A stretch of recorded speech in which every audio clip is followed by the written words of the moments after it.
ایک شخص مولا علی علیہ السلام سے آ کے کہنے لگا، صبح اٹھتے ہی میرا منہ سوجا ہوا لگتا ہے، ایسا لگتا ہے کہ آرام کے بعد بھی جسم میں آرام نہیں۔ کیا پورا دن جسم میں تھکاوٹ سی رہتی ہے؟ بس یہ کہنا تھا تو امام علی علیہ السلام نے فرمایا، اے بندہ خدا، اپنے وجود سے اس عادت کو ختم کر دو، اللہ تمہیں اس بیماری سے نجات دے دے گا۔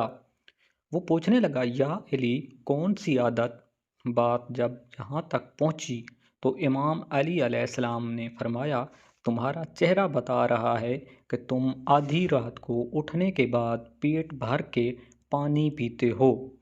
یاد رکھنا، کبھی بھی آدھی رات کو اٹھنے کے بعد پیٹ بھر کے پانی نہ پیو، کیونکہ نیند کے بعد اٹھ کے پیٹ بھر کے پانی پینے سے پانی گردوں پہ اثر کرتا ہے اور یوں انسان جسمانی بیماریوں کا شکار بننے لگتا ہے۔ تو اس نے کہا، اگر آدھی رات کو اٹھنے کے بعد شدید پیاس لگی تو امام علی علیہ السلام نے فرمایا، اگر پیاس برداشت کے قابل نہ ہو تو صرف اتنا پانی پیو کہ تمہارا منہ خشک نہ رہے۔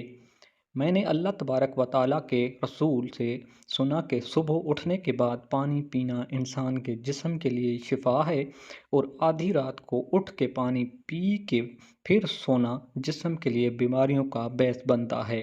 اللہ تبارک و تعالیٰ ہم سب کو ایسے اعمال کرنے کی توفیق عطا فرمائے، اور حضرت محمد مصطفیٰ صلی اللہ علیہ وآلہ وسلم کے دین پر چلنے کی بھی توفیق عطا فرمائے۔ آمین ثم آمین۔